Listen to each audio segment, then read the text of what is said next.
एक शेरनी को घर में बुलाएं इंस्पेक्टर।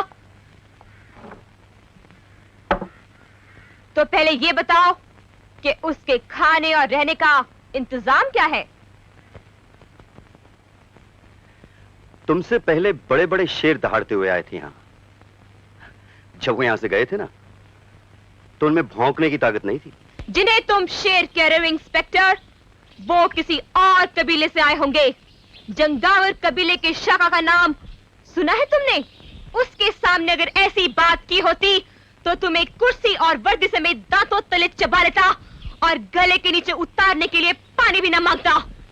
शर्मा, ले जाओ इसे और बंद कर दो, और तब तक मेरे सामने नहीं लाना जब तक ये शेरनी भीगी बिल्ली नहीं बन जाती।